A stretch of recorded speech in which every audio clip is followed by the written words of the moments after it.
जय हिंद प्यारे साथियों। आज हम इसमें प्री मेंस की श्रृंखला में बात करेंगे अध्याय 2 के बारे में, जिसका नाम है प्राचीन इतिहास को जानने के स्रोत, जिसमें कि हम पार्ट 3 पढ़ चुके हैं और आज हम बात करेंगे पार्ट 4 के बारे में। आप सबको पता है कि पार्ट 3 में हम लोगों ने पढ़ा था अपने बौद्ध साहित्य के बारे में, जैन साहित्य पर हमने उस पर विराम लगाया था। वहीं आज हम पढ़ेंगे इसमें जो है थोड़ा सा महाकाव्य को लेकर के। ठीक है, महाकाव्य के बारे में हम लोग जानेंगे और ये आज का जो लेक्चर है पार्ट 4 जो है पूरा महाकाव्य को लेकर के ही रहेगा, क्योंकि इसमें मैं आज आप लोगों को पूरा जो महाकाव्य है हमारे रामायण और महाभारत, रामायण और महाभारत, इनको थोड़ा सा मैं श्लोकों के आधार पर पूरा समझाने की मैं आप लोगों को कोशिश करूंगा।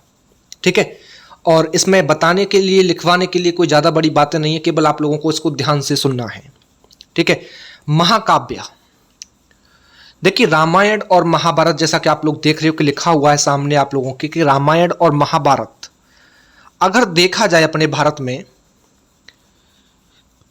तो ये दोनों जो हैं सर्वाधिक प्राचीन महाकाव्य हैं। हालांकि इन दोनों महाकाव्यों के रचना काल के विषय में देखोगे तो विद्वानों के काफी हद तक विवाद हैं आज भी इसमें। फिर भी जो भी हमें साक्ष्य उपलब्ध हुए हैं उनके आधार पर देखा जाए तो इन जो महाकाव्य हैं इनका जो रचना काल है वो लगभग 4वीं सदी ईसा पूर्व से देखोगे तो 4वीं सदी ईस्वी तक इसका समय माना जाता है, इसके बीच में इसका समय माना जाता है। ठीक है, दूसरी बात, अगर वैदिक साहित्य के बाद देखोगे तो अपने भारतीय इतिहास में या अपने भारत के इतिहास को जानने के जो धार्मिक स्रोत हैं उनमें इन महाकाव्यों का जो समय है वो देखा जाता है। और अपने भारतीय धार्मिक साहित्य में देखोगे तो 2 महाकाव्य हैं, जो है कि रामायण और एक महाभारत। क्योंकि भारत के पूरे धार्मिक साहित्य में देखोगे तो इन दोनों महाकाव्यों का बहुत ही महत्वपूर्ण और एक आदरणीय स्थान है। इनसे क्या है कि हमें जो प्राचीन भारतीय संस्कृति थी उसके एक अलग अलग पहलुओं की बात करें, अलग अलग पक्षों की बात करें तो उनका एक सटीक विवरण प्राप्त होता है, एक गहरा विवरण प्राप्त होता है। क्योंकि इन महाकाव्यों में देखा जाए तो ज्यादातर मेनली बातें हैं जो नैतिक मूल्य हैं हमारे, जो नैतिक मूल्य हैं और जो आदर्श हैं। यानी कि मेरा कहने का मतलब है इन दोनों महाकाव्यों में देखोगे तो नैतिक मूल्य और आदर्श इनका प्रतिपादन किया गया है। और कौन से नैतिक मूल्य और कौन से आदर्श, तो हम कह सकते हैं ऐसे नैतिक मूल्य और ऐसे आदर्श जो कि एक सार्वभौम मान्यता रखते हैं। लेकिन सार्वभौम मान्यता तो रखते हैं, उसके साथ ही इनकी एक प्रासंगिकता भी आज भी बनी हुई है समाज में।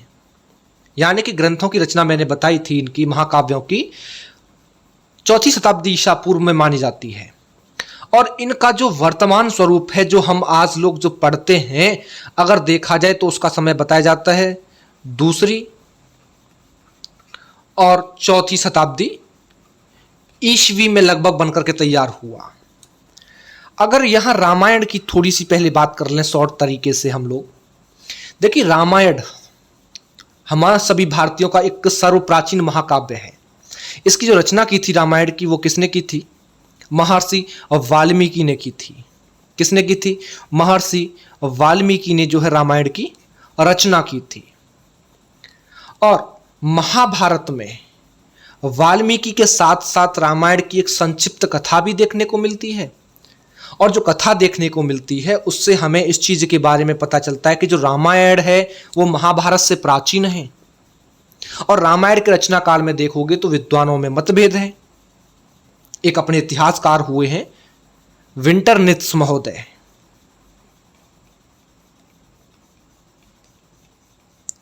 जो विद्वान हैं विंटरनित्ज, उन्होंने उनकी कृति है, उनकी एक रचना है जिसका नाम है हिस्ट्री ऑफ इंडियन लिटरेचर।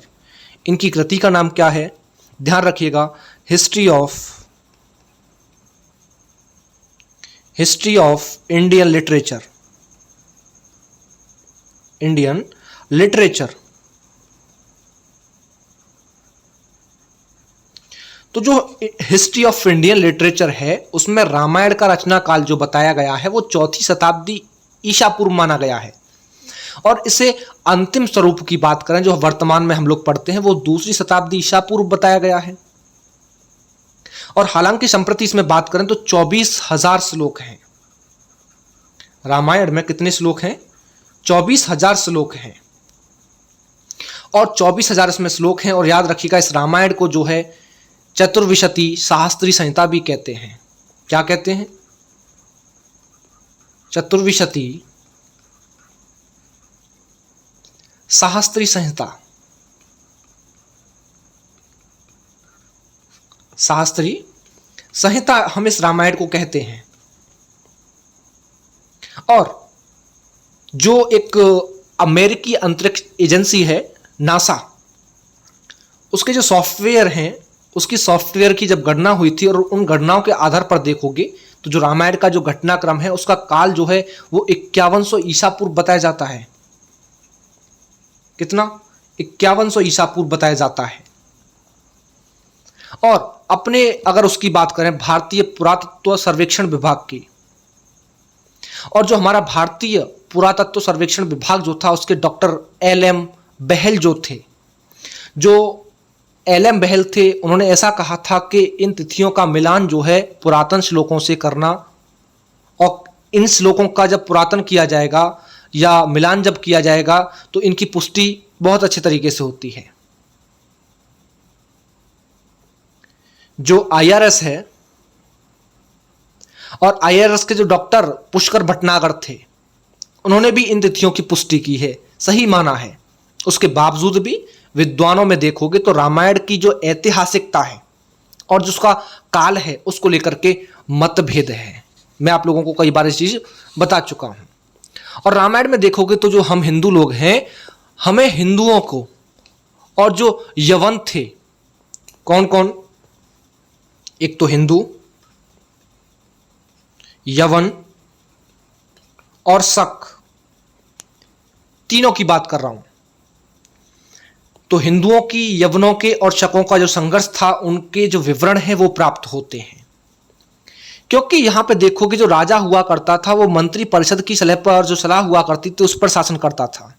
क्योंकि राम के उत्तराधिकारी निर्वाचित होने के समय देखोगे तो प्रमुख पुरुषों की एक सभा होने का पता चलता है। भाई जो अयोध्या कांड है, अगर अयोध्या कांड की बात करें,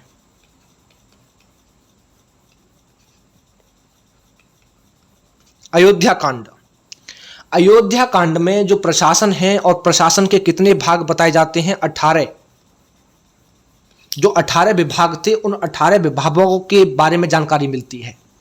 जैसा कि हमारा ऋग्वेद था, ऋग्वेद बिल्कुल ऋग्वेद की तरह रामायण से भी हमको यह पता चलता है कि जो विराट पुरुष था, कौन? विराट पुरुष। जो विराट पुरुष था उसके मुख से, जो मुख है, जो मुंह है, उससे ब्राह्मण, मुख से ब्राह्मण। ध्यान रखिएगा, कहां से? मुख से तो ब्राह्मण, और जो भुजाएं थी, जो भुजाएं थी, भुजाओं से क्षत्रिय। कौन? क्षत्रिय। और जो उरु भाग है, उरु भाग से वैश्य और पैरों से शूद्र वर्ण की उत्पत्ति हुई थी।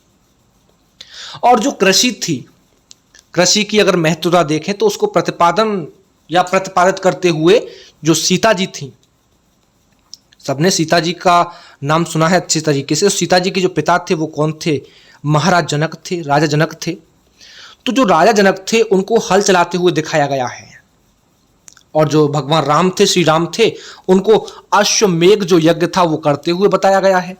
यानी कि इस तरीके से अगर हम बात करें तो रामायण जो महाकाव्य है उससे एक तथ्य युगीन जो राजनीतिक या जो सामाजिक या जो आर्थिक और जो धार्मिक स्थिति है उसकी संपूर्ण जानकारी हमको प्राप्त होती है। अगर एक शॉर्ट में समझाऊं मैं आप लोगों को, फिर से मैं रिपीट कर देता हूं कि जो रामायण थी उसकी रचना महर्षि वाल्मीकि के द्वारा पहली और दूसरी शताब्दी के द्वारा संस्कृत भाषा में की गई थी।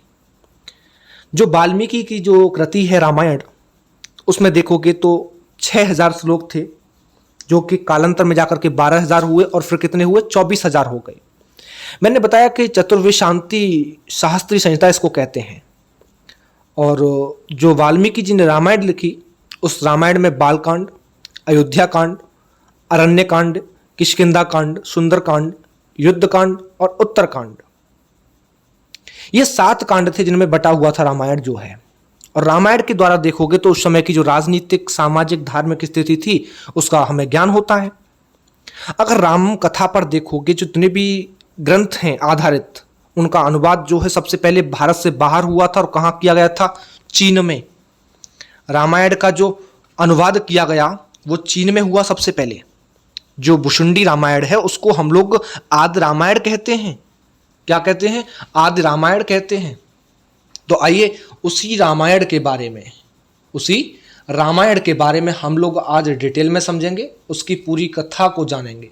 ठीक है, उसी तरीके से हम लोग जो है महाभारत को भी जानेंगे पूरा का पूरा अच्छे तरीके से डिटेल में। ठीक, रामायण देखिए, अगर एक वाचिक परंपरा में देखें, वाचिक परंपरा सभी आप लोग जानते हैं। और एक चीज मैं फिर बोलूंगा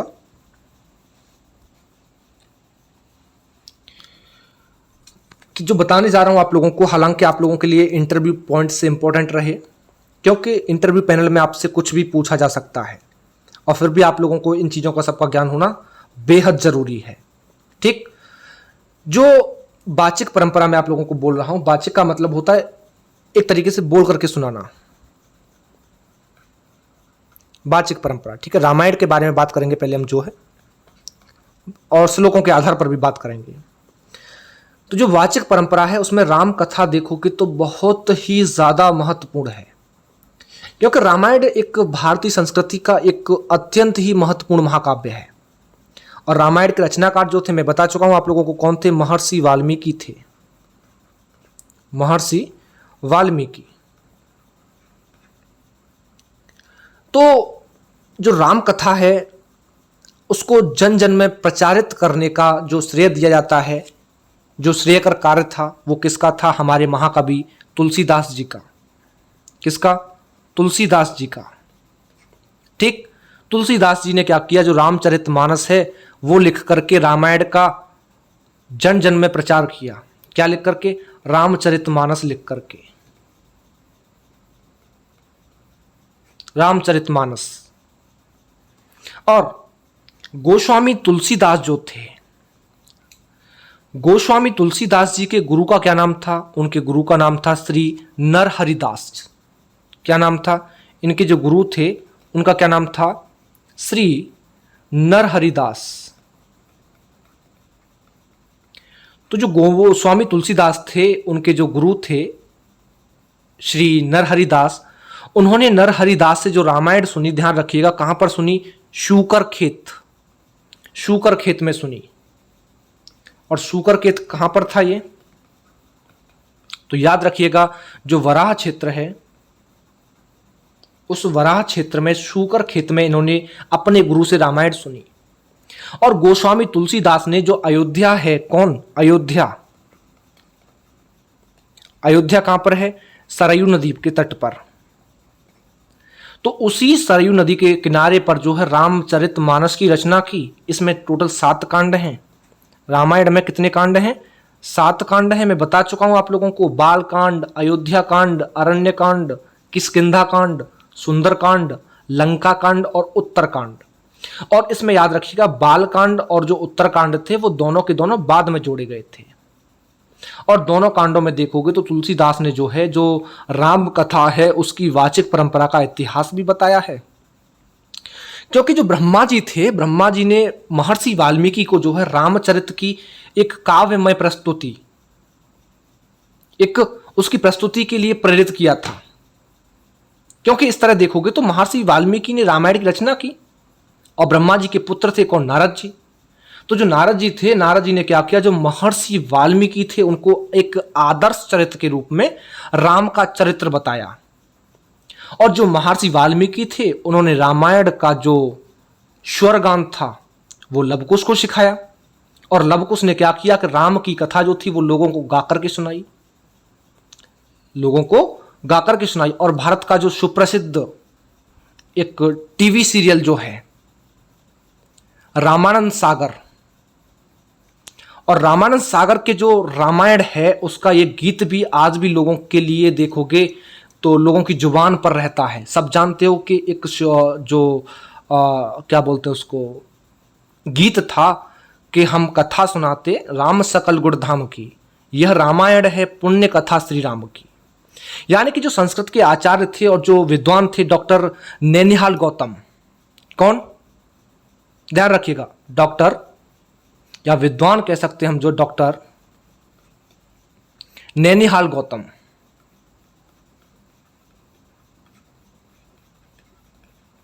जो नैनिहाल गौतम थे, उन्होंने ऐसा बताया है कि राम कथा इतनी पावन और मनोहर है कि इसके अगर पठन पाठन की बात करें या वाचन की बात करें या श्रवण की बात करें तो जो इसकी संगीतमय जो परंपराएं हैं वो चल पड़ी। क्योंकि वेदों में देखोगे तो अनुप्रमाणित होने से यह कथा जो है शाश्वत संदेश देने वाली, एक संशय जो होते हैं ना उनका नाश करने वाली है। और ये देव और ऋषियों के बीच की चर्चा का विषय रही है, और जो साधारण मनुष्य है उसकी तो बात ही क्या करें।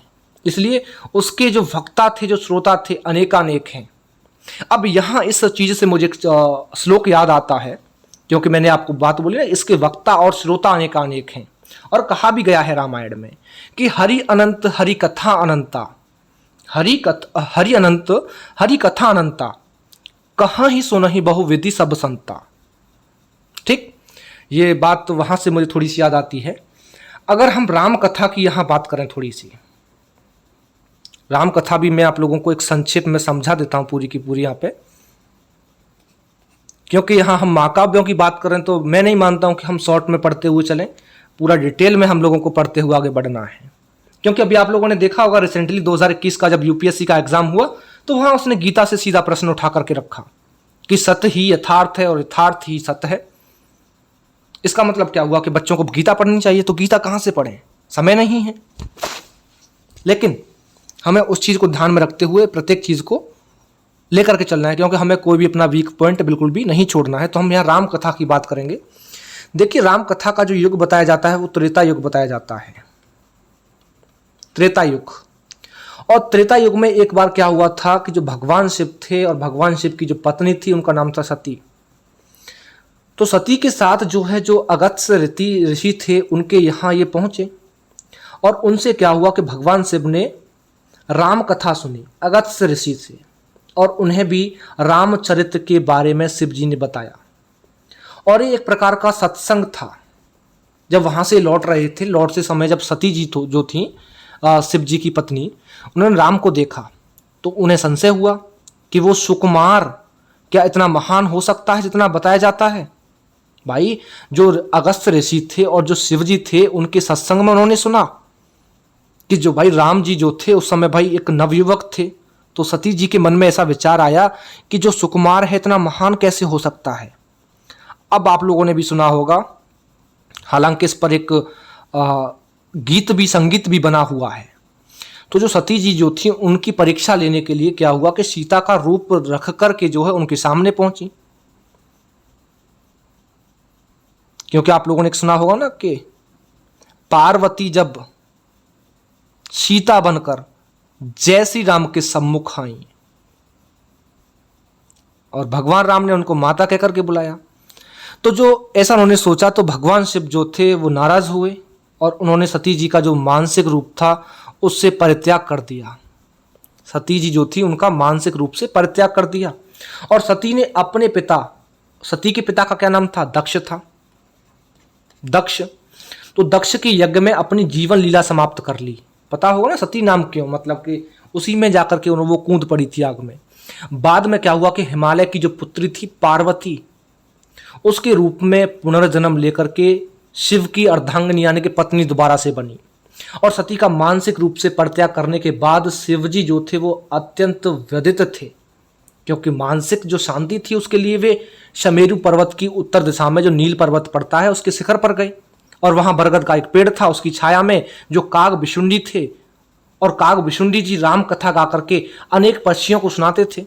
तो भगवान शिव ने क्या किया कि हंस का रूप रखा, और हंस का रूप रख करके काग विशुंडी जी से राम कथा सुनी भगवान शिव ने।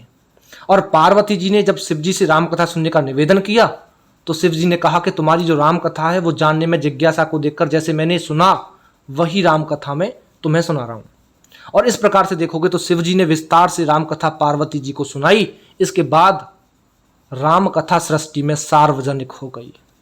अगर प्रयाग में बात करोगे, प्रयाग जो है अपना, प्रयाग में भारद्वाज ऋषि थे। कौन? भारद्वाज ऋषि।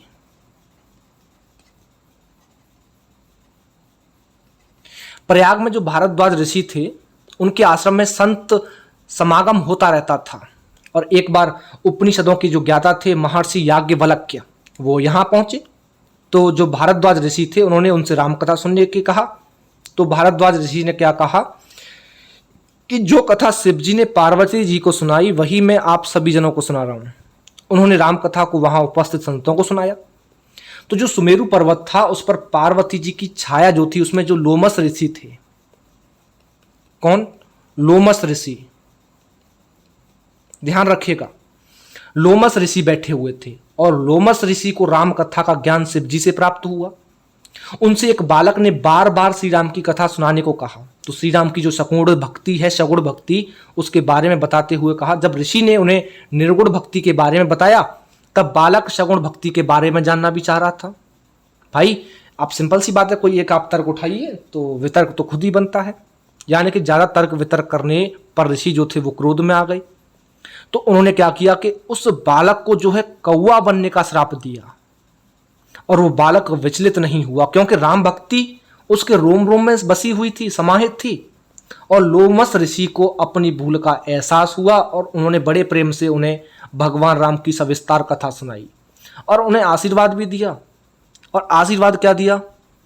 श्लोक है इस पर, बड़ा अच्छा प्रसंग है कि सदा राम प्रिय हो तुम, शुभ गुण भवन अमान, काम रूप इच्छा मरण, ज्ञान विराग निधान, जे ही आश्रम तुम बशब पुनि, सुमिरत श्री भगवंत, व्यापहित न अविद्या जोजन एक प्रजंत। ये रामचरितमानस की पंक्तियां हैं और जो कि आपकी शायद 110 या 113 पृष्ठ संख्या पर उद्धृत हैं। ठीक, यानी कि तुम सदा, इसका अभिप्राय मतलब ये हुआ कि तुम सदा भगवान राम के प्रिय रहो, आनंदित रहो, तुम्हारे अंदर समस्त गुणों का वास है, तुम्हारा अभिमान मिट जाए, तुम जैसी कामना करो वैसा रूप रख सको, शरीर छोड़ना तुम्हारी इच्छा पर निर्भर रहेगा। हम लोग कहते हैं ना कि जो कौवा है वो अमर है, मर नहीं सकता है। तो वो यही बात है। तुम ज्ञान और वैराग्य से संपन्न हो जाओ, तुम जिससे भी आश्रम में रहो उस आश्रम के चारों ओर एक योजना तक देखोगे तो अविद्या अज्ञान नहीं रहेगा, तुम्हें राम कथा का संपूर्ण ज्ञान हो जाए। जो लोमर ऋषि थे उसके आशीर्वाद देते ही आकाशवाणी भी हुई और आकाशवाणी हुई कि जो मुनि थे, मुनि का कथन सत्य है। तो जो काग विशुंडी जी थे इस आशीर्वाद से धन्य हो गए और सुमेरु पर्वत की जो उत्तर दिशा है उसमें पक्षियों को प्रेम से राम कथा सुनाने लगे। तो जो काग विशुंडी जी थे उनके अनुसार देखा जाए तो उन्हें कथा सुनाते सुनाते, यानी कि जो काग विशुंडी थे, जो कौवा था, जो पक्षियों को रामायण सुनाते थे। अगर देखा जाए तो आप लोगों ने रामायण में भी पढ़ा होगा, उसमें एक बात बोली गई है, बीते कल्प 7 अरुबीसा, बीते कल्प 7 अरुबीसा। इसका मतलब ये है कथा सुनाते सुनाते उनको जो है 27 कल्प बीत गए। कितने? 27 युग बीत गए। और एक बार आपको पता होगा जो मेघनाथ था, रावण का पुत्र, उसने श्री राम को नागपाश में भी बांध दिया था। वहां की एक रामचरितमानस की मुझे पंक्ति याद आती है कि इंद्र जी कर आप बंधाया, तब नारद मुनि गरुड़ पठायो, बंधन काट गयो उद्गादा, उपदा हृदय प्रचंड विपादा। तब जो नारद मुनि थे उन्होंने गरुड़ को नागपाश काटने के लिए भेजा और गरुड़ ने नागपाश तो काट दिया, मगर उन्हें यह संदेह हो गया कि ये बैकुंठ में अवतारी पुरुष भगवान राम हैं और वो विचलित हो गए। अपना संदेह दूर करने भगवान शिव के पास पहुंचे तो भगवान शिव उस समय रास्ते में थे, तो कुबेर के घर जो अलकापुरी है वहां जा रहे थे। तो पार्वती जी उस समय कैलाश पर्वत पर बैठी हुई थी। तो गरुड़ ने अपना संदेह जो है शिव जी के सामने रखा।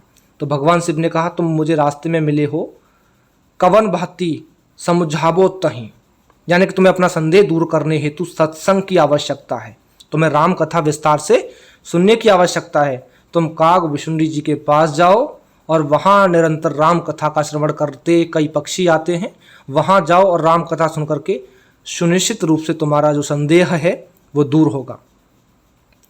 यानी कि इस प्रकार से भगवान शिव ने गरुड़ को काग विशुंडी जी के पास भेज दिया और पार्वती जी ने यह कहा कि प्रभु आप तो राम कथा इतनी अच्छी तरह सुनाते हैं, फिर आपने पक्षीराज गरुड़ जो थे उनको काग विशुंडी जी के पास क्यों भेज दिया।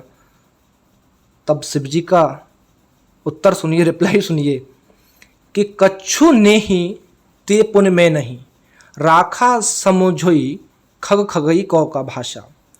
यानी कि शिव जी का कहने का मतलब ये था, कथा और सत्संग इनमें एक पारस्परिक वार्ता भी होती है, क्योंकि पक्षी की भाषा ज़्यादा अच्छी तरह से समझ सकता है। और इस तरीके से गरुड़ जी ने क्या किया, काग विशुंडी जी के पास जाकर के राम कथा का आनंद पूर्वक श्रवण किया। और इन दोनों का जो विचार विमर्श था आज भी ज्ञान की खान है, आप लोग जानते हो, क्योंकि उन्होंने गरुड़ जी को भगवान के बारे में बताया कि जो राम है वो क्या है। उन्होंने बताया कि जो चेतन कहाँ जड़ कर रही, जड़ई कटई चैतन्य, चेतन को जड़ कर दे और जड़ में चेतनता उत्पन्न कर दे, वो भगवान है। यानी कि प्रबल अविद्या तम मिट जाई, हरई शकल सलब समुदायी, खल कामादि निकट नहीं जाई, वसही भगत जाके उर्माही, गरल सुधासम अरहित होई, तेहि मन बिंदु सुख पावन कोई, व्यापही मानस रोग न भारी, जिनके बरु सब जीव दुखारी, राम भगति मन उर्वश जाके, दुख लवलेशन सपनेहु ताके। यानी कि काग विशुंडी जो थे उन्होंने कहा था कि जो भगवत भक्ति है, भगवान की जो भक्ति है, उससे कथा श्रवण से अविद्या रूपी जो अंधकार है वो मिट जाता है। जो क्रोध मद है, जो मानसिक विकार है, व्यक्ति को प्रभावित नहीं कर पाते। उसके निकट जो कामादि दुष्ट चोर नहीं आ पाते, ऐसा बोल सकते हैं हम लोग। उनके लिए एक गरल सुधासम विष अमृतुल्य हो जाता है, यानी कि जो शत्रु है वो मित्र बन जाता है। प्रतिकूल जो परिस्थितियां हैं वो अनुकूल बन जाती हैं। जो काम क्रोध ईर्ष्या जो स्थितियां हैं, ये एक मानसिक रोग जो उनके पास रहते हैं वो नहीं आ पाते बिल्कुल भी। यानी कि जो राम भक्ति रूपी मणि है जिसके हृदय में बसती हैं, वो स्वप्न तक भी देखोगे, स्वप्न तक में सब प्रकार के दुखों से वो मुक्त हो जाता है। तो यहाँ पे मैंने बीच में से बात उठा ली, लेकिन मैं आप लोगों को राम कथा सुनाने वाला था इस लेक्चर के माध्यम से थोड़ी सी, तो उसी राम कथा की बात मैं करूंगा संक्षिप्त में। अयोध्या, जो अयोध्या थी,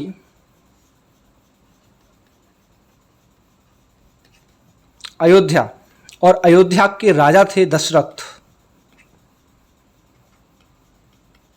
अयोध्या के राजा दशरथ थे और दशरथ की 3 रानियां थी, 3 पत्नियां थीं, कौशल्या, कैकई और सुमित्रा। कौशल्या के पुत्र का नाम राम था, कैकई के पुत्र का नाम भरत था और सुमित्रा के पुत्र का नाम लक्ष्मण और शत्रुघ्न था। और मिथिला के राजा थे जनक, उनकी पुत्री थी सीता, उनका स्वयंवर रखा गया। तो जो मुनि विश्वामित्र थे उनके साथ राम लक्ष्मण भी वहां पहुंचे। तो जो पुष्प वाटिका थी, पुष्प वाटिका में सीता जी ने राम को देखा और उन्होंने देवी माता जो थी गौरी, उनसे प्रार्थना की कि मुझे वर के रूप में राम ही मिले। तो माता जो गौरी थी उन्होंने कहा, राम करुणा निधान है, तुम्हारी करुणा यदि अधिक और वास्तविक लगेगी तो राम तुम्हारी करुणा दूर करने अवश्य ही शिव धनुष तोड़ करके तुम्हें वर लेंगे। ऐसा ही हुआ। राम का विवाह सीता से हुआ, सीता की जो बहन थी उर्मिला उनका लक्ष्मण से, मांडवी जो थी उनका भरत से और श्रुतकीर्ति का शत्रुघ्न से विवाह संपन्न हुआ। विवाह के बाद सीता ने राम को बताया कि मुझे देवी गौरी ने आपका एक नाम करुणा निधान भी बताया था। सारी प्रजा राम को बहुत चाहती थी भाई, उनके राज्याभिषेक की तैयारी की जा रही थी। और इसी बीच जो रानी कैकई थी, उनकी दासी थी मंथरा। मंथरा ने कैकई को भड़काया कि वो अपने पुत्र भरत को राजगद्दी दिला दे। और कैकई जो थी उसे दशरथ की बहुत प्रिय पत्नी थी। एक बार वह देव दानव युद्ध हुआ था और देवों की सहायता के लिए गए थे दशरथ जी, तो कैकई भी साथ थी। और युद्ध के समय दशरथ के रथ का धुरा टूट गया था, तो कैकई ने धुरे में हाथ लगा करके रथ को टूटने से बचाया और दशरथ जी युद्ध करते रहे। और युद्ध के बाद खुश होकर के राजा दशरथ ने कैकई से कोई 2 वरदान मांगने के लिए कहा, और कैकई ने कहा कि समय आने पर मैं मांग लूंगी। और मंथरा ने ये दोनों वर वाली बात कैकई को याद दिला दी। तो कैकई स्वयं राम को बहुत चाहती थी, बहुत प्रिय थे राम जो है, मगर मंथरा ने उसकी बुद्धि पर पर्दा डाल दिया और उसने स्वपुत्र मोह जगा दिया। कैकई ने मंथरा की सलाह स्वरूप देखा जाए तो राजा दशरथ से अपने दोनों वर मांग लिए कि भरत को राजगद्दी मिले और राम को 14 वर्ष के लिए वनवास भेज दिया जाए। दशरथ राम को बहुत चाहते थे भाई, अगले दिन सूर्योदय के समय राजगद्दी मिलेगी उनको, जो है ये सोच करके बहुत खुशी थे। और उसी रात कैकई ने वो जो वरदान थे राजा दशरथ के ऊपर एक वज्रपात की तरह डाल दिए। और यहाँ एक मुझे बात याद आती है, बड़ी प्रसंग है, बड़ा अच्छा है कि रघुकुल रीति सदा चली आई, प्राण जाहि पर वचन न जाहि। उसी को अनुसरण करते हुए भगवान राम अपनी पत्नी सीता और भाई लक्ष्मण के साथ वन चले गए। भाई प्रिय पुत्र थे राम जो है, उनके जाते ही दशरथ जी के प्राण पखेरु उड़ गए, देहांत हो गया। और भरत जी राम को बहुत चाहते थे, वो गद्दी पर नहीं बैठे और राम को मनाने के लिए पूरे परिवार को लेकर के चित्रकूट पहुंच गए। भाई राम मर्यादा पुरुषोत्तम थे, सत्य के साथ थे, वचन के पक्के थे। राम के अलावा देखोगे सभी ने औचित्य की बात करते हुए उन्हें वापस अयोध्या लाए, अयोध्या चलकर राजगद्दी संभालने को कहा। राम ने कहा मैं पिता के वचनों की लाज रखने में बनाया हूं, मैं पूरे 14 वर्ष पश्चात ही वापस जाऊंगा। भरत राम की खड़ाऊ जो थी, चप्पलें जिन्हें हम बोलते हैं, स्लीपर जो बोलते हैं आज की लैंग्वेज में, है ना, तो उन खड़ाओं को लेकर के वापस अयोध्या आ गए और राजगद्दी पर खड़ाऊ रख करके राम के नाम पर शासन करने लगे। और वन में जो लंका का राजा था रावण, सीता जी का अपहरण करके ले गया और वो सीता को विवाह के लिए कहने लगा। इधर राम ने जो वानर थे, जो राजा थे सुग्रीव, उनकी सहायता से सीता की खोज स्टार्ट की। हनुमान जी लंका पहुंचे। अशोक वाटिका में जो वट वृक्ष था, और उस वट वृक्ष का नाम था, ध्यान रखिएगा बहुत गूढ़ की बात बता रहा हूँ, जिसके नीचे बैठी थी सीता जी, उस वट वृक्ष का नाम क्या था? उस वट वृक्ष का नाम था सिंसपा। क्या नाम था? सिंसपा नाम था उस वट वृक्ष का। उसके नीचे सीता जी बैठी हुई थी, देखा, और हनुमान जी जो थे वो लंका पहुंचे। मैंने बताया तो हनुमान जी को राम ने बता दिया था कि सीता यदि तुम पर रामदूत होने का अगर संदेह करें, सब जानते हो, विश्वास न करें, तो तुम जब कहो कि मैं करुणा निधान राम द्वारा भेजा गया हूं, तब वो विश्वास कर लेगी। क्योंकि सीता जी को मैंने बताया था, जो गौरी माता थी उन्होंने बताया था कि भगवान राम का नाम करुणा निधान है। तो हनुमान जी सीता जी के सामने प्रकट होकर के कहते हैं, राम दूत में मातु जानकी, सत्य शपथ करुणा निधान की। सीता जी को विश्वास हो जाता है कि ये कोई मायावी न होकर के वास्तव में रामदूत हनुमान ही हैं। इसके बाद हनुमान वापस जाकर के राम को सीता को लंका में होने की सूचना देते हैं। तो इसके बाद क्या होता है, सीता जी ने हनुमान को एक अपनी चूड़ामणि दी थी तोड़ करके कि वो राम को दे दे। और वानरराज सुग्रीव जो थे, उनकी सेना के साथ राम लंका पर धावा बोल देते हैं और रावण को मार करके सीता को मुक्त करा करके वापस अयोध्या पहुंच जाते हैं। और सभी अयोध्यावासी जो थे वो प्रसन्नता की लहर दौड़ जाती है और राम अयोध्या के राजा बन जाते हैं। प्रजा की जो खुशहाली थी वो राम राज्य का संकेत देती है। और ये जो राम कथा मैं आप लोगों को बता रहा हूँ, हमें माता पिता की सेवा, भाई भाई के प्रेम और त्याग की शिक्षा भी देती है। क्योंकि राम की सेवा करना छोटा भाई लक्ष्मण उनके साथ जाता है, और लक्ष्मण की पत्नी उर्मिला भाई 14 वर्ष उनके बिना ही रहती है। और भरत राजा होते हुए भी महल में न रह करके कुटिया बना करके एक वनवासी, एक तपस्वी की तरह रहते थे। यानी कि ये अनूठे त्याग हैं, प्रेम की कहानी है। कई नैतिक और सांस्कृतिक मूल्यों की शिक्षा हमें इससे प्राप्त होती है। यानी कि अब आ जाते अपने हम अध्याय को लेकर के, जो वैदिक ज्ञान है उसका विस्तार है रामायण। वैदिक साहित्य, वैदिक साहित्य, वेद, उपनिषद, उपनिषद, पुराण, इनको ध्यान रखिएगा, इनको श्रुति कहा गया है। क्या कहा गया है? श्रुति। और हम इनको निगम भी कहते हैं। ठीक, जो अपना वैदिक साहित्य है उसमें अंतर्निहित ज्ञान ही मूल ज्ञान है। इसी का विस्तार आगम परंपरा में रामायण, महाभारत, श्रीमद् भागवत, बौद्ध धर्म, जैन धर्म, इनमें किया गया है। क्योंकि वैदिक साहित्य में ज्ञान, कर्म और उपासना इन सब के विषय में बताया गया है। इसे निगम कहते हैं, मैंने बताया। अगर वेद शास्त्र के स्वरूप की बात करें तो उसकी जो व्यवहार है, जो अवध आचरण है, उनमें उतारने के उपाय जिस शास्त्र द्वारा बताए गए हैं वो आगम कहलाते हैं, उनको आगम कहते हैं। और महानिर्वाण तंत्र के अनुसार देखोगे तो कलयुग में प्राणियों के उद्धार के लिए या कल्याण के लिए भगवान शिव ने जो आगामी हैं या जो आगम हैं उनका उपदेश पार्वती जी को दिया। भगवान शिव से ही देखोगे ये ज्ञान जो है लोमेश ऋषि इन सबको प्राप्त हुआ और उनसे ही बाकी अन्य लोगों को प्राप्त हुआ।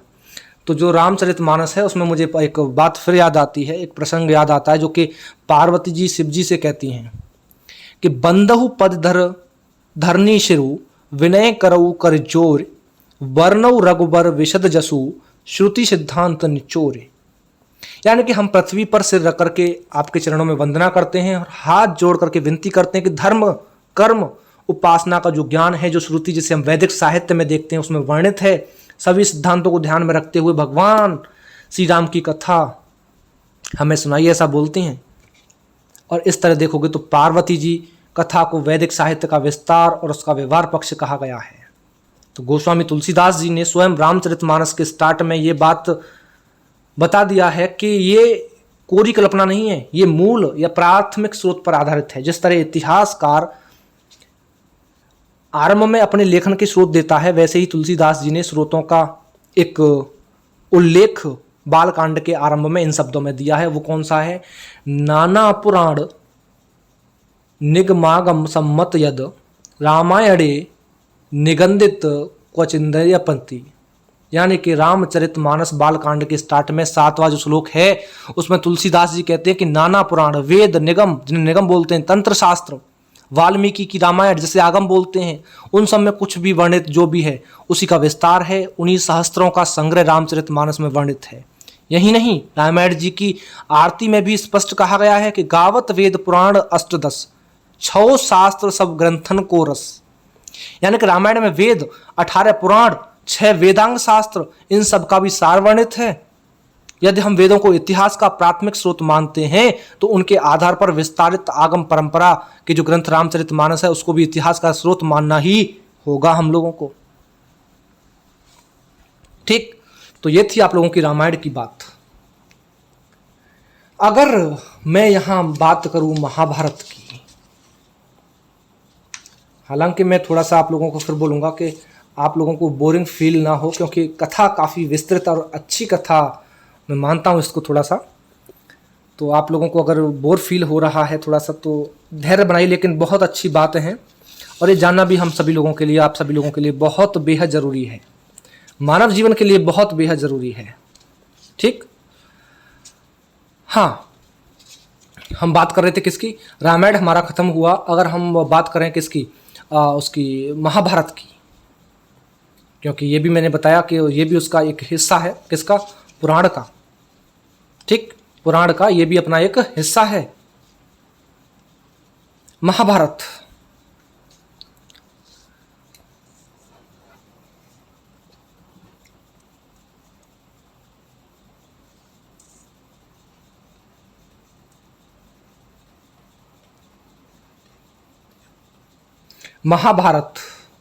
महाभारत की जो रचना थी वेद व्यास ने की। रामायण की तरह महाभारत का रचना काल भी ईसा पूर्व 4वीं शताब्दी से माना जाता है। इसका जो वर्तमान स्वरूप है 14वीं सदी जो थी ईस्वी, उसकी निर्धारित बताई जाती है कि जो समय सीमा है। अधिकांश विद्वानों ने महाभारत को एक ऐतिहासिक घटना भी माना है, क्योंकि महाभारत युद्ध का जो काल है वो 1400 से लेकर के और 1000 ईसा पूर्व 1000 ईसा पूर्व के बीच निर्धारित किया गया है। और महाभारत में 1 लाख श्लोकों का संग्रह है। कितने श्लोकों का बेटा? 1 लाख श्लोकों का संग्रह है इसमें। और 1 लाख श्लोकों का संग्रह है तो इसे हम सतसहस्त्र संहिता भी कहते हैं। सतसहस्त्र संहिता भी इसको हम कहते हैं। ठीक। महाभारत में शक, यवन, पारसी, हूण इन जातियों का उल्लेख मिलता है।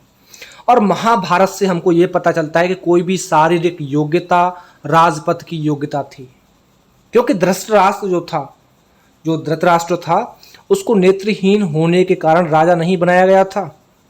महाभारत में भी 36 मंत्रियों की संख्या बताई गई है, जो कि 4 वर्णों के लिए जाते थे, 4 वर्णों से लिए जाते थे। महाभारत में उसका उल्लेख है कि जिस प्रकार पशु मेघ पर, स्त्री अपने पति पर, ब्राह्मण वेद पर निर्भर करते हैं, उसी प्रकार जो राजा है अपने मंत्रियों पर निर्भर करती है। क्योंकि विभागों को पता है, इन विभागों को महाभारत के समय में तीर्थ कहा जाता था, तीर्थ। और महाभारत में राजतंत्र और गणतंत्रात्मक दोनों ही राज्यों का उल्लेख मिलता है। महाभारत के शांति पर्व में देखोगे लिखा गया है कि चारों वर्णों को वेद सुनना चाहिए, चारों वर्णों को वेद सुनना चाहिए। ब्राह्मण, क्षत्रिय, वैश्य, शूद्र इनको वेद सुनना चाहिए। स्त्री को धर्म, अर्थ, काम का मूल बताया गया है। रामायण के जनक की तरह देखोगे महाभारत में युधिष्ठिर को हल चलाते हुए दिखाया गया है। इससे कृषि कार्य के जो महत्व था उसका पता चलता है। और युधिष्ठिर ने भी, ध्यान रखिएगा, युधिष्ठिर ने भी राजसूय यज्ञ किया था। इस प्रकार से रामायण की तरह महाभारत भी उस समय युग की राजनीतिक, सामाजिक और आर्थिक या धार्मिक स्थिति की पूर्ण जानकारी हमें देती है। दोनों ही महाकाव्य तथ्य योगीन इतिहास को जानने के हमारे लिए महत्वपूर्ण स्रोत साबित होते हैं। ठीक। दूसरी बात, अगर हम इस महाभारत की यहां बात करें, जो आगम परंपरा है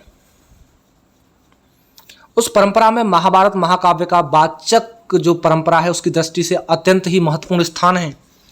वैदिक साहित्य हमारी जो वाचिक परंपरा है उसके आरंभिक महत्वपूर्ण स्तंभ है, क्योंकि वाचिक परंपरा में इन्हें समाज में प्रसारित करने का जो श्रेय दिया जाता है महर्षि वेद व्यास को। किसको बेटा? महर्षि वेद व्यास को दिया जाता है। वेदों का मंथन करके उन्होंने ही वाचिक परंपरा में अमृत के समान महाभारत का सृजन किया। महाभारत के आदि पर्व में बताया भी गया है कि त्रिविवर्षे सदोत्याही कृष्ण द्वैपायनु मुनि महाभारत माख्यानम कृतिवादी मुदतमम। महाभारत आदि पर्व से लिया गया है ये जो मैं बोल रहा हूँ आप लोगों के लिए श्लोक। यानी कि इसका मतलब ये हुआ, इसका अर्थ की बात करें तो देखो 3 वर्ष के अथक परिश्रम के बाद जो श्री कृष्ण द्वैपायन मुनि ने जो क्या किया कि महाभारत, कृष्ण को द्वैपायन बोलते हैं, महर्षि व्यास को, इसका सृजन किया।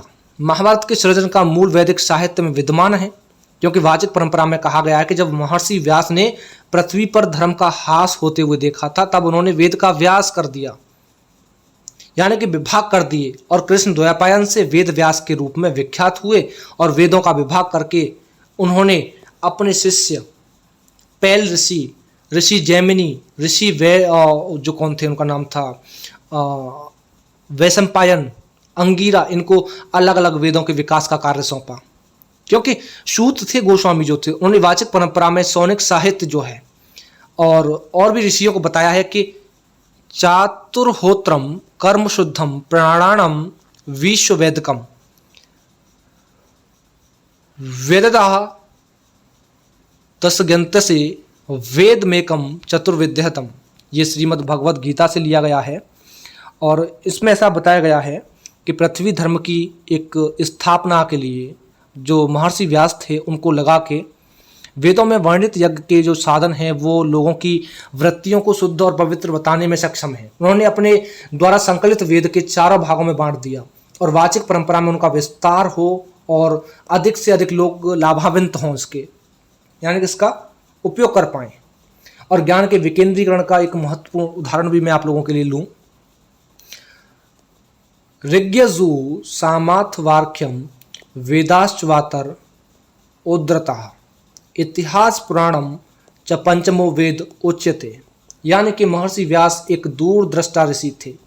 ज्ञान को वाचिक परंपरा में ज्ञानी व्यक्तियों के साथ साथ आम जनता तक प्रसारित करने के लिए वेदों को ऋग्वेद, यजुर्वेद, सामवेद और अथर्ववेद में विभाजित करके सारे पुराणों में वर्णित जो ज्ञान में जो गाथाएं वर्णित हैं उनके वर्णित इतिहास को पंचम वेद कहा उन्होंने। क्योंकि तत्र गद वेदधर पैलह सामगो जैमिनी कवि वैशंपायनम एवको निषणातो यजु शास्तुतम। यानी कि इसके बाद महर्षि व्यास ने अपने शिष्यों की विभिन्न वेदों के संकलन और प्रचार में दायित्व सौंपा। इस क्रम में जो पैल ऋषि थे वो ऋग्वेद के, जैमिनी सामवेद के आचार्य बने और वैशंपायन तो एकमात्र यजुर्वेद के कारण ही यशस्वी हुए। ठीक, तो बहुत सी। और अगर इतिहास प्रदीपेन मोहावरण घातिना लोक गर्भगृहम कृत सोम यथावत संप्रकाशितम। यानी कि अर्थात मेरा कहने का मतलब ये है कि भारत इतिहास एक प्रज्वलित दीपक है और ये मोह का अंधकार मिटा करके लोगों के अंतःकरण को ज्ञान से प्रकाशित कर देता है। यहां महाभारत को भारत का इतिहास कहा है, साथ ही इसे ज्ञान का स्रोत भी बताया गया है। क्योंकि इस भारत के इतिहास में व्यास जी ने भीष्म पितामह को वचनबद्धता, गांधारी की धर्मशीलता, विदुर की प्रखर बुद्धि, अर्जुन की एकाग्रता, युधिष्ठिर की सत्यवादिता, भीष्म का साहस, कुंती का धैर्य, कर्ण की मित्रता, गुरु द्रोणाचार्य के शिष्य प्रेम, श्री कृष्ण के कर्म के महत्व संबंधी जो उपदेश थे और धृतराष्ट्र के पुत्र मोह और दुर्योधन की ईर्ष्या पर पूरी तरीके से प्रकाश डालते हुए देखा जाए तो असत्य पर सत्य की विजय का संदेश दिया है। अगर कुरुवंश की राजधानी की बात करें तो हस्तिनापुर थी और यहां के राजा थे शांतनु। इनके पुत्र थे गंगा पुत्र देवव्रत, जिन्हें भीष्म के नाम से जानते हैं। शांतनु जो थे एक निषाद कन्या जो थी जिनका नाम था सत्यवती, उनसे विवाह करना चाहते थे, मगर निषाद की शर्त थी कि इस कन्या का जो पुत्र होगा वही राजा बनना चाहिए। तब देवव्रत ने एक भीष्म प्रतिज्ञा ली कि वे आजन्म ब्रह्मचारी रहेंगे और सत्यवती का पुत्र ही उनके स्थान पर राजा बनेगा। क्योंकि भीष्म की प्रतिज्ञा थी कि वे आजीवन ब्रह्मचारी रहेंगे और तभी से वो भीष्म कहलाए। यानी कि शांतनु की मृत्यु के बाद सत्यवती का जो पुत्र था विचित्रवीर्य वो शासक बना और भीष्म ने विचित्रवीर्य का विवाह जो है काशी के राजा थे उनकी कन्या जो थी अंबिका और अंबालिका उनसे करवा दिया और विचित्रवीर्य की जो राज क्षमा थी उससे मृत्यु हो गई क्योंकि विचित्रवीर्य की कोई संतान नहीं थी। और वंश परंपरा को चलाने के लिए भी सत्यवती ने भीष्म से आग्रह किया कि अंबा जो है अंबालिका से संतान उत्पन्न करे। भीष्म से आग्रह किया कि अंबा अंबालिका से संतान उत्पन्न करे, मगर भीष्म अपनी ब्रह्मचारी प्रतिज्ञा पर अटल रहे और सत्यवती ने तब अपनी एक पूर्व पुत्र था जिनका नाम था पाराशर ऋषि। पाराशर ऋषि जो उत्पन्न थे महर्षि व्यास से आग्रह किया और अंबिका ने नियोग के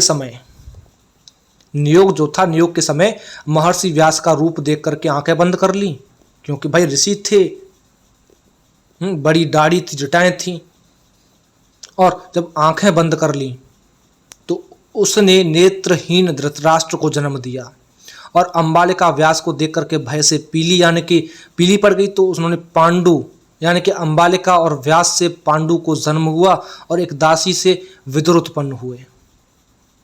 दृष्टा क्योंकि अंधे थे, विदुर नीति के तहत पांडु हस्तिनापुर के राजा बने और एक दिन पांडु ने मृग शरीरधारी महर्षि को मैथुन काल में मार डाला। उन्हें ऋषि ने श्राप दे दिया कि स्त्री सहवास करने पर तुम्हारी भी मृत्यु हो जाएगी, है ना। राजपाट त्याग करके पांडु अपनी दोनों पत्नियों कुंती और माद्री जो थी उनके साथ वन चले गए। धृतराष्ट्र हस्तिनापुर के राजा बने और गांधारी उनकी पत्नी थी उन्होंने भी पति का साथ निभाने के लिए अपनी आंखों पर पट्टी बांध ली। उधर वन में देखोगे तो दुर्वासा ऋषि जो थे, उनके द्वारा विद्या का ज्ञान पा करके, आश्रय लेकर के पुत्र पाने की इच्छा से कुंती ने धर्म, वायु और इंद्र का आवाहन किया और इनसे उन्हें युधिष्ठिर, भीमसेन और अर्जुन पुत्र प्राप्त हुए। माद्री ने अश्विनी कुमारों का आवाहन किया और नकुल और सहदेव पुत्र प्राप्त हुए। यानी कि इस प्रकार से पांच देवताओं से पांडवों का जन्म हुआ। उधर धृतराष्ट्र के 100 पुत्र थे जो कौरव कहलाए। इनमें दुर्योधन और दुशासन प्रमुख थे। और कुंती विवाह के पहले ही अपनी विद्या से सूर्य का आवाहन करके कर्ण को पैदा कर चुकी थी। और वन में मैंने बताया कि पांडु की मृत्यु के बाद पांडव अपनी माताओं के सहित हस्तिनापुर आ गए और हस्तिनापुर की जनता पांडवों की योग्यता के कारण उन्हें अत्यधिक पसंद करने लगी, उनका गुणगान करने लगे। इससे कौरवों में ज्येष्ठ दुर्योधन को ईर्ष्या और भविष्य की चिंता होने लगी। अत्यंत व्यथित होकर के दुर्योधन ने अपने पिता राजा धृतराष्ट्र से कहा, आप अंधे होने के कारण अधिकार प्राप्त राज्य पर भी प्राप्त नहीं कर सके और पांडु सद्गुणों के कारण यह राज्य प्राप्त हो गया। बाद में आपको किस्मत से ये राज्य मिल गया, मगर अब पांडु पुत्र यहाँ आ गए हैं, जनता उन्हें पसंद करती है। यदि पांडु की यह विरासत उन्हें प्राप्त हो गई, बाद में इनके ही पुत्र और पौत्र राजा बनते रहेंगे। ऐसी दशा में हम लोग अपने पुत्रों सहित राज परंपरा से वंचित हो जाएंगे। राजन, आप कोई ऐसी नीति अपनाएं ताकि हम दर दर की ठोकरें खाते हुए नरक तुल्य जीवन में बच जाएं।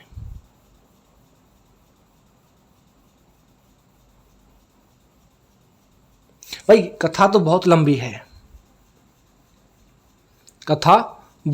है, ठीक है ना। तो मैं यहाँ से आप लोगों के लिए, चलिए मैं थोड़ा सुनाने की फिर आप लोगों को कोशिश करता हूँ। अब क्या था कि पुत्र मोह में अंधा था धृतराष्ट्र जो है, तो उसने कूटनीति से पांडवों को वारणाव्रत नगर भेज दिया और वहाँ लाक्षागृह में ठहरे वो जो है। और दुर्योधन ने उन्हें मारने का षड्यंत्र किया। तो विदुर ने क्या किया कि एक सुरंग बना करके लाक्षागृह में आग लगने पर पांडवों को सुरक्षित बचा लिया।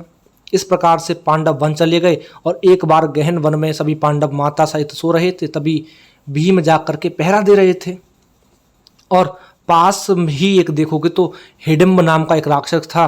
उसने मानव की जो गंध थी, जो मानव थे ये तो लोग, इनकी गंध सूंघ करके अपनी बहन जो थी उसकी हिडिंबा राक्षसी, उसको उन्हें लाने के लिए भेजा। हिडिंबा वहां पहुंची मगर भीम को देख करके मोहित हो गई। सुंदर रूपवती कन्या का वेश बना करके उसने विवाह की इच्छा प्रकट की और भीम ने अस्वीकार कर दिया, क्योंकि ज्येष्ठ भाई का अभी विवाह नहीं हुआ था। और इसी बीच राक्षस हिडिंबा आ गया, जिसे मुहिम ने मार डाला और शोर शराबा हुआ तो माता जग गई, पांडव जग गए।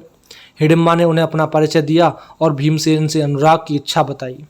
हिडिंबा ने कुंती से कहा था कि उत्तम देवी, मैंने अपने हितैषी बांधव और अपने स्वधर्म का परित्याग करके आपके वाघ के समान पुत्र भीम का पति के रूप में चयन किया है। आप मेरी प्रार्थना को ठुकरा देंगे तो मैं जीवित नहीं बचूंगी। आप मुझे एक मूर्ख स्त्री या एक आपकी भक्त ठुकरा देंगे तो मैं जीवित नहीं बचूंगी। आप मुझे एक मूर्ख स्त्री या अपनी, मैंने बताया कि अपनी एक सेविका कुछ भी समझें और अपने साथ ले लें। आपका पुत्र भी मेरा पति बन जाए। ये आदि पर्व का बात है, जो अध्याय 154 है, श्लोक जो 7, 8 और 9 है, वहां का वार्ता मैं आप लोगों को बता रहा हूं। इस प्रकार से हिडिंबा और भीमसेन ने विवाह के उपरांत उनका जो पुत्र था घटोत्कच, उनका जन्म हुआ। और हिडिंबा और अपने पुत्र घटोत्कच पांडवों को छोड़कर वन में चले गए। और जाने से पहले घटोत्कच ने ऐसा कहा था कि जब भी मेरी आवश्यकता होगी मैं पिता की सेवा में उपस्थित हो जाऊंगा। इसके बाद पांडव पांचाल देश पहुंचे। राज दरबार में स्वयंवर आयोजित था। अर्जुन ने राजकुमारी द्रौपदी को जीता और यहीं पर पांडवों की श्री कृष्ण और बलराम से भेंट भी हुई। और एक गहन विचार विमर्श के बाद में द्रौपदी 5 पांडवों की पत्नी हो गई।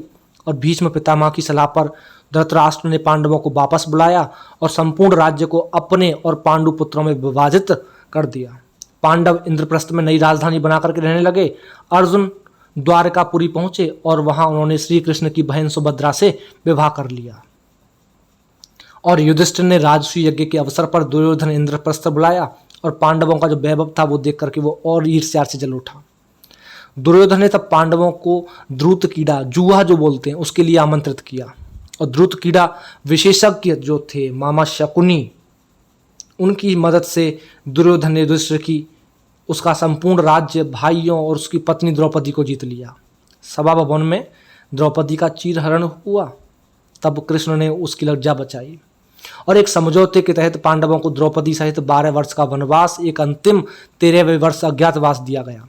और इस वनवास के बाद में वे जब लौटे तो दुर्योधन ने उन्हें राज्य देने से मना कर दिया और तब राज्य प्राप्ति के लिए महाभारत युद्ध जो था वो कुरुक्षेत्र में लड़ा गया। और युद्ध निश्चित समझ करके गांधारी ने अपने पुत्रों को समझाया, संधि कर तुम मेरा और अपने पति का, पिता का सम्मान करोगे। लालच और क्रोध मनुष्य को लाभ से दूर ले जाता है। इन दोनों शत्रुओं को परास्त करके राजा समस्त पृथ्वी को जीत सकता है। पुत्र से कहा था, तुम विवेकवान और वीर पांडवों से संधि करके उनके साथ सानंद इस पृथ्वी के सुखों को भोग कर सकते हो। और युद्ध में कुछ भी शुभ नहीं होता, न धर्म और अर्थ की प्राप्ति होती और न ही प्रसन्नता की। युद्ध के अंत में सफलता मिले यह भी आवश्यक नहीं, अतः तुम अपने मन को युद्ध में मत लिप्त करो। क्रोध और ईर्ष्या लालच के वशीभूत दुर्योधन ने अपनी माँ के जो वचन थे उनकी अवहेलना की और अंत में देखोगे 18 दिन तक कुरुक्षेत्र में महाभारत का युद्ध हुआ। इसमें पांडव सत्य की विजय हुई, क्रोध, ईर्ष्या, लालच, घमंड और असत्य रूपी दुर्योधन की कौरवों सहित हार हुई। इसलिए कहते हैं सत्यमेव जयते। और सत्यमेव जयते बेटा कहाँ से? मुंडकोपनिषद से लिया गया है। और कुरुक्षेत्र में युद्ध भूमि जो थी उसमें अर्जुन अपने सामने भीष्म, गुरु द्रोण और अन्य बंधु बांधवों को देखता है तो वो मोहवश व्याकुल हो जाता है। और जब व्याकुल हो जाता है उसका जो गांडीव धनुष था उससे उठाया नहीं जाता है। और ऐसी परिस्थिति में उसके रथ के सारथी भगवान कृष्ण बने हुए थे तो उसे उपदेश देते हैं। वही उपदेश श्रीमद् भागवत गीता में है, कर्मण्येवाधिकारस्ते मां फलेषु कदाचन।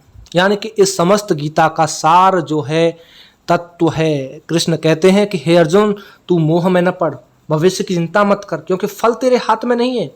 तू जिनके प्रति अनुरागी हो रहा है वो असत्य का साथ दे रहे हैं और तेरा कर्म है सत्य से, असत्य से युद्ध करना, बिना किसी व्यक्तिगत रुचि, मोह या आवेश की परिस्थिति के अनुरूप जो मार्ग है उनका अनुसरण करना ही तेरा कर्तव्य है। तू कर्मवीर बन और कर्म कर। जब ये बात भगवान ने बोली तो अर्जुन ने के जो ज्ञान के चक्षु से जो नेत्र थे वो खुल गए। उसने गांडीव को उठा लिया, परिणाम की चिंता छोड़ दी, अतीत की यादें भुला दी। सामने जो कर्म था वो युद्ध था और उसके कर्म का फल उसकी विजय के रूप में सामने आया। गीता में 18 अध्याय हैं, 700 श्लोक हैं। इसके महत्व को समझते हुए 1785 ईस्वी में चार्ल्स विल्किंस जो थे उन्होंने भगवत गीता का अंग्रेजी में अनुवाद किया। महाभारत की रचना, भारतीय महाकाव्य महाभारत जो है वाचिक परंपरा में संकलित एक प्राचीन भारतीय इतिहास का सबसे ज्यादा विस्तृत महाकाव्य है। इसमें 18 पर्व हैं। सभी पर्वों में देखोगे तो 1948 अध्याय हैं। कितने? 1948 अध्याय। इसमें टोटल मिलाकर के 1 लाख से अधिक श्लोक हैं, लगभग 1,02,17 श्लोक हैं। और ये यूनानी काव्यों इलियट और ओडिसी से परिमाण में देखोगे 10 गुना अधिक है। अगर एक परंपरा के रूप में देखा जाए, कहा जा सकता है कि महर्षि वेदव्यास ने अपने मस्तिष्क में महाभारत का सृजन किया था, अपनी स्मृति का उपयोग करते हुए मौखिक परंपरा में जो आगामी पीढ़ी थी वहां तक पहुंचाया। वेदव्यास जी ने महाभारत में वेद, वेदांग, उपनिषद, इनके गुहातम रहस्यों का निरूपण किया है। इसमें उन्होंने न्याय, शिक्षा, चिकित्सा, ज्योतिष, युद्ध नीति, कूटनीति, अर्थशास्त्र, वास्तुशास्त्र, शिल्पशास्त्र और कामशास्त्र, योग शास्त्र, खगोल विद्या, धर्मशास्त्र, इन सब के अनेकानेक एक समाजोपयोगी विद्याओं का व्यवहारिक प्रयोग किया है। महाभारत में वर्णन आता है कि वेद व्यास जी ने हिमालय की तलहटी की एक पवित्र गुफा में तपस्या करके ध्यान योग में रहते हुए महाभारत की घटनाओं का आदि से अंत तक स्मरण करके मन ही मन अपने मस्तिष्क में महाभारत की रचना कर ली थी। और मूल रूप से महाभारत में 8800 श्लोक हैं। कितने? 8800 श्लोक, जिसे जय संहिता कहते हैं। जय संहिता कहते हैं। इसका अर्थ था विजय संबंधी, विजय संबंधी संचयन। और बाद में श्लोकों की संख्या कितनी हो गई बेटा? 24,000 हो गई। तब इसका नाम भारत रखा गया। और जब श्लोकों की संख्या 1 लाख से ऊपर हो गई तब महाभारत हो गया। इसे सतसहस्त्र संहिता भी कहा गया। इसका विस्तार इसलिए हुआ क्योंकि इसमें भारतवंशियों के चरित्र के साथ साथ और भी कभी बहुत महान ऋषि, चंद्रवंशी, सूर्यवंशी राजाओं के उपाख्यान सहित कई अन्य धार्मिक उपाख्यान भी डाले गए। वेद व्यास जी ने महाभारत की कथा के स्वयं साक्षी थे, क्योंकि महाभारत की घटनाएं उनके सामने ही घटी थी, इसलिए भी वे सभी घटनाओं के अपनी स्मृति में रखे रहे। और महाभारत का मन ही मन स्मरण करके मस्तिष्क में रचने में भी वेद व्यास जी को 3 वर्ष लग गए। लेखन लिपि का आविष्कार लेखन का आविष्कार नहीं हो पाया था, तो उस युग में वैदिक ज्ञान जो था ऋषि मुनि वाचिक परंपरा से यानी कि बोल करके सुन करके आने वाली पीढ़ियों तक पहुंचाते थे। इस प्रकार से कहें ना तो ज्ञान स्मृति में ही सुरक्षित रखना होता है। और उस समय ऋषियों की भाषा संस्कृत थी और आम जो बोलचाल की भाषा थी वो ब्राह्मी थी। और महाभारत की मूल कथा वाचक भाट सारथी थे। इन्हें सूत भी कहा जाता था। सूत युद्ध क्षेत्र में योद्धाओं के साथ जाते थे, उनकी विजय और उपलब्धियों को काव्य के रूप में प्रस्तुत करते थे।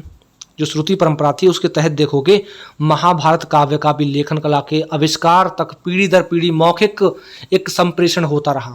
और जय संहिता से भारत और भारत से महाभारत बनने तक इसमें निरंतर श्लोक जुड़ते गए। महाराजा सारबंद का 5वीं शताब्दी का तांबे की जो स्लेट है उस पर एक अभिलेख मिला है, जो कि बताया गया है कि उक्तच महाभारते सहशास्त्र यात्राम संहितायाम पाराशर सुतेन वेद व्यासेन व्यासिनम, यानी कि पाराशर ऋषि पुत्र वेद व्यास ने 1 लाख श्लोकों की सतसहस्त्र संहिता के रूप में महाभारत का सृजन किया। और महाभारत में कथा आती है कि जब देवताओं ने तराजू में जो पलड़े थे उन पर जोर एक और चारों ओर वेद और दूसरे पलड़े पर भारत ग्रंथ रखा, तो यह वेदों से अधिक भारी सिद्ध हुआ, इसलिए से ऋषियों ने महाभारत नाम दिया। और महाभारत एक ऐतिहासिक घटना थी जिसका काल 1400 से मैंने बताया 1000 ईसा पूर्व के बीच माना जाता है। श्रुति परंपरा में ये मौखिक रूप से प्रसारित होता रहा और 500 ईसा पूर्व से लेकर के 500 ईस्वी के बीच लगभग 1000 वर्ष तक इसका लेखन कार्य चलता रहा और ये हम लोगों के आज सामने भी देखने को मिलता है। तो यहाँ पे मैं विराम देना चाहूँगा। ये थी आपकी महाभारत की कथा। ठीक, इसके बाद हम पढ़ेंगे लौकिक साहित्य को, जो कि हम पार्ट 5 में पढ़ेंगे। ठीक है, लेक्चर को लेंथी नहीं करना चाहता हूँ, हालांकि इसमें आप लोगों के लिए काफ़ी अच्छी बातें हैं, नैतिक और संस्कृति की बातें थी। ठीक, और उम्मीद करता हूँ कि आप लोगों को अच्छे तरीके से समझ में भी आ गया होगा।